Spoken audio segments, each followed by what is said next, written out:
Hello YouTubers, how are we doing today? Thank you very much for watching, and thank you very much for all your comments and kind words.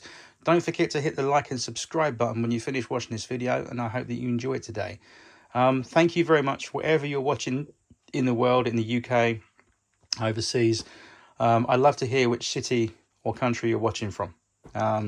Do drop that in the comment box below, as I do like to hear that information. I think it makes it more personal than just being a normal plain YouTube virtual person out there just watches videos and just leaves a comment but doesn't put where they're from. I think it makes it nice to hear where someone else is watching from, and it makes it more friendly, if you like. Anyway, hope you enjoy the video today. So for those of you not familiar, this is my new 6x4 model railway that I've recently built. It's not finished yet. Excuse me, I've got a piece of apple stuck in my teeth. Oh, I shouldn't say that. Brand apple. This is my new model railway, which I've recently built, and it's not finished yet. I'm just going to go through some things that I've been doing today with it. So, for a start, this area here, if you look again on my previous videos, you'll notice that this area was previously like a grey colour, which it was the same colour as that road surface over there.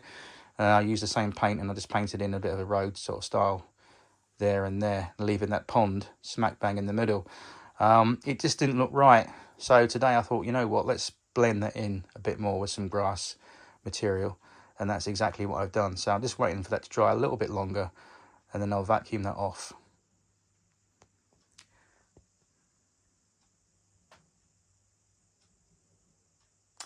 So coming up the line, as it were, over here where the signal box is over in the corner, again I've done the same. This area here from the bottom of the signal box steps all the way along here has been grassed with the material now, so that's drying. Again, I think it looks better and has improved that a little bit more. And then just coming over here this afternoon, I've been over the points in the 4-foot area with some rail match matte black paint, which has been diluted with some thinners, and just given a very light flick over the sleepers there, just to tone those down a little bit more, and to give the appearance of obviously grime and oil, grease and all kinds of stuff that you'd find in the area of points and crossings, and obviously deposits from the steam engines as well. Speaking of steam engines, over in our steam shed, I've repainted the floor surface of the steam inspection pits there back to black. They were that grey surface I've used for the road surface over there, but I've repainted them black because I think it looks much better. And obviously remembering that a steam locomotive shed is a very oily, dirty place. There's muck everywhere on the floor, on the walls, and certainly on the ground. So years and years of use, that's what it would really look like. And you never see a steam shed these days, even in preservation. The sheds are never spotlessly clean on the floor, unless it's an electric shed or electric maintenance shed, modern sort of shed. Steam sheds are very atmospheric, I think. Anywhere, steam railways, I think. Anyway, speaking of steam engines, let's bring this veteran out, shall we?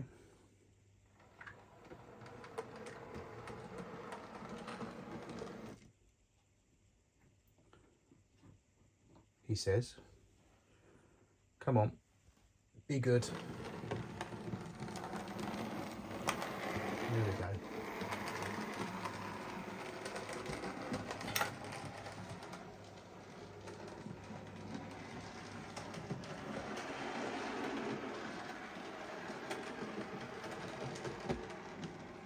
It's quite an old model. I think it's about 2005. This Hornby Fowler tank. Let's see if I can get it to go across the points and crossings. There we go. Okay. We'll bring that in, I think. Bring it in there. And we'll bring it in over the platform there. Okay. So that is a loco that I've had since, well, say 2005, as I said. I'll just change these points off camera, and then we'll get it running around the layout, and then we can have a little look.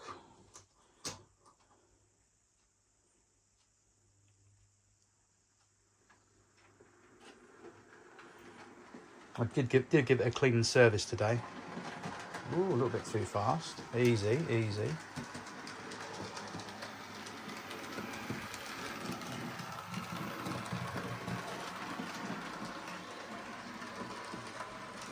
Let's just notch it down a little bit. It's still a little bit too fast for my liking. I'll put a little bit of brake on it. That's better.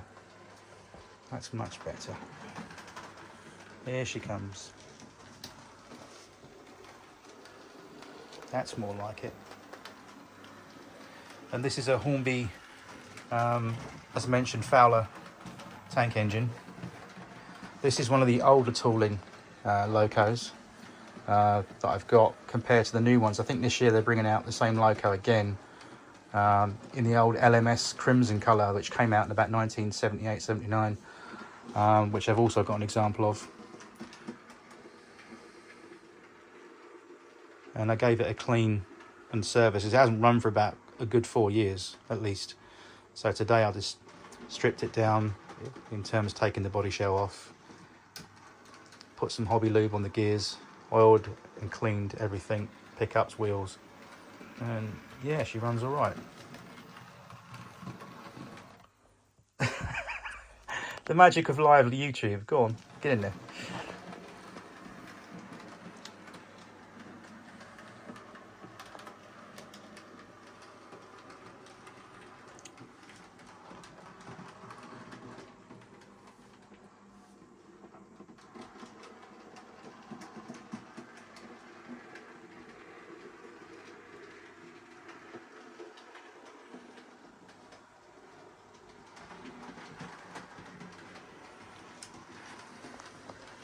Let's see if it will do it again on camera across these points. Will it or won't it? No, it's behaving itself now. There we go. It's still quite a nice model though. I quite like that.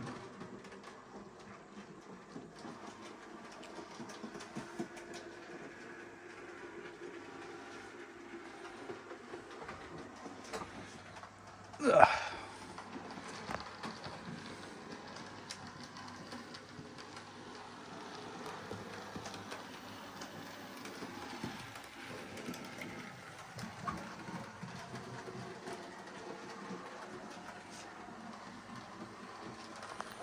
Right, where should we put it?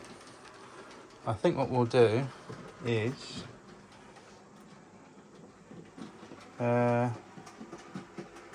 we'll select route 2 on the signal, and then we'll change those points. Now I think we'll just put it over in the Bay Road over there.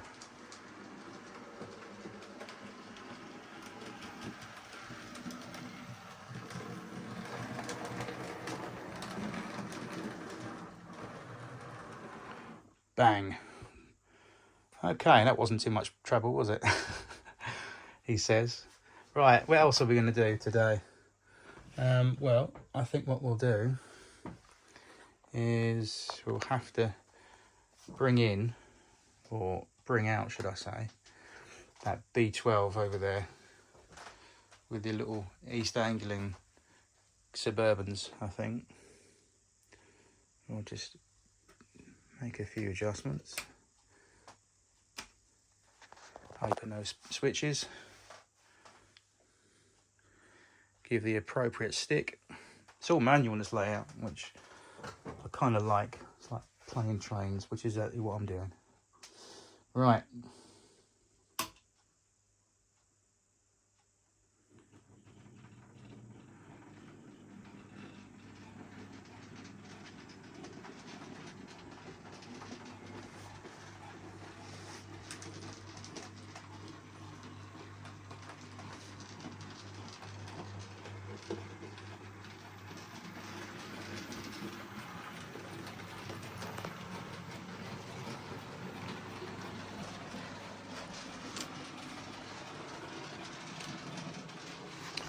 Let's stay over here a little bit with the camera.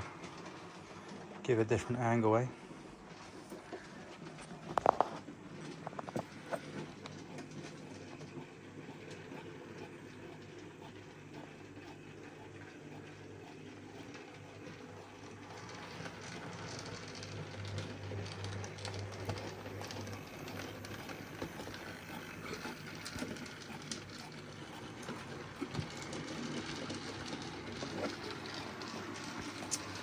And that's the Hornby B12. It's basically a retooling of the original Triang B12, Hornby Triang B12 that was issued in the sort of the 70s by Hornby Triang and then Hornby.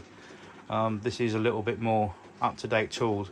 But I say up-to-date tool, and it's not that much up-to-date in that it's still got the original chuff mechanism in the tender, which you can hear.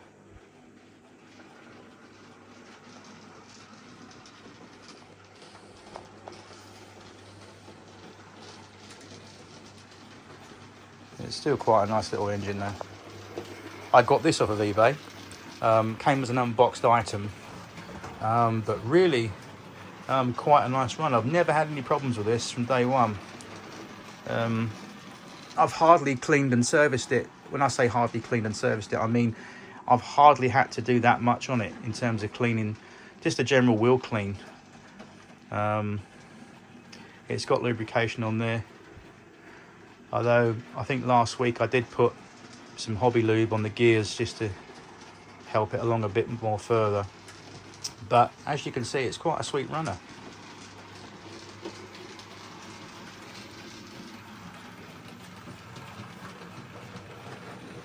And one of the things you notice about my layout in terms of trains is that yes, they are short, but I tend to run them at a nice slow speed. I don't go herring around the layout too fast. I'll give it a little bit more regulator. Hang on. Let's see.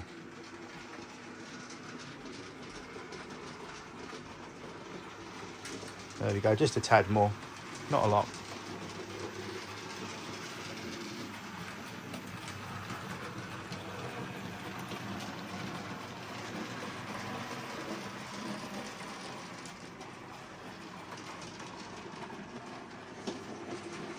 I haven't actually got a name for this layout yet. I've not named it yet. And I really need to come up with a name for this little model railway that I've built. I was toying with the idea of calling it Bedlam. Get it? Because it's over the bed on a couple of tables. But no, I can't call it that, even though my house is like Bedlam sometimes. No, I've got to come up with something a little bit more better than that. I'll think of something. I'll scan through my Great Eastern Archive library over there and just dig out something and come with an inspirational name for a little country village. That's what it's supposed to be anyway. You know, I think even if I had a, let's just say for example, for argument's sake, I had the good fortune and dream come true of building like a 30-foot plus layout, I think I'd still model something on the countryside scene.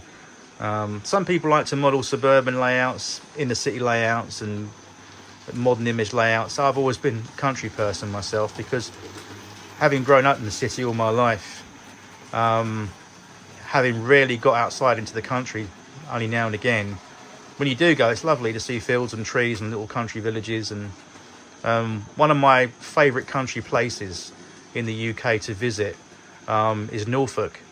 It's a lovely, very, very oldie-woldy place. And it's very nice down there. Dorset coast, Bournemouth, all around there is lovely.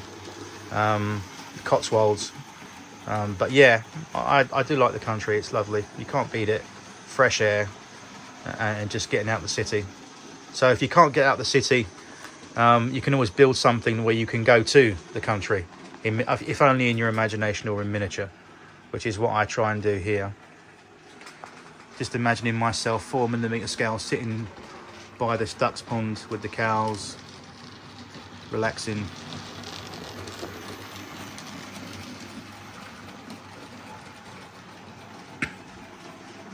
So as mentioned, guys, there's quite a lot to do in the layout.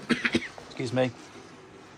I've got to put in some more things like fencing, line side fencing and bits and pieces, and still quite a lot of scenic things to do and ideas to come up with. But in the meantime, I've got something running at least. I can run my trains once a week at least and have a little bit of escapism in miniature, as it were.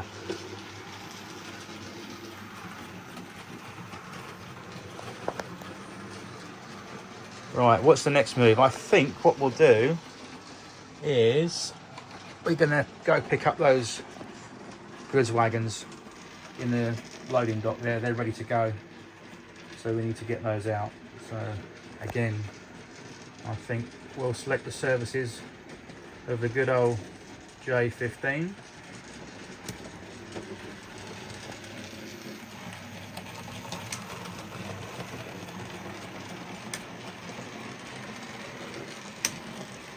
Right, leaving shed. I know I did this move in the last video, but I do love this engine.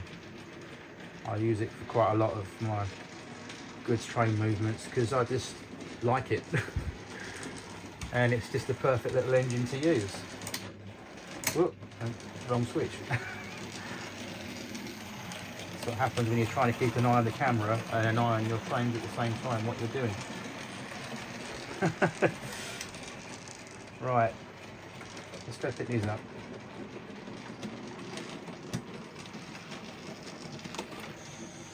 Yep, got those.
Definitely a great Eastern Saturday running session.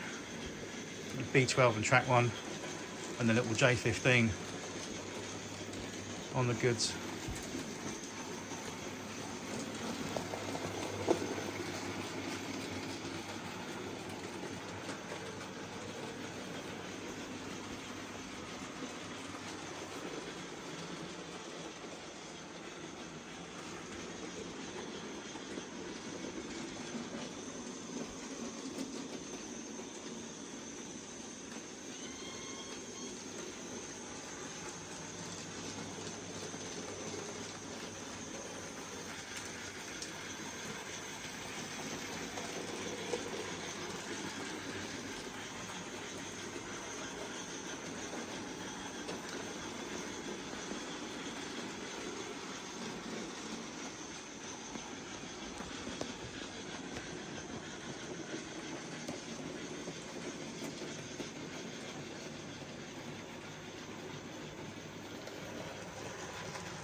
Okay, well, with that, I'm going to love you and leave you. Thank you very much for watching today. Appreciate that. And whatever you're doing, have a great and wonderful day. And I'll see you in the next video. Take care now. Bye-bye.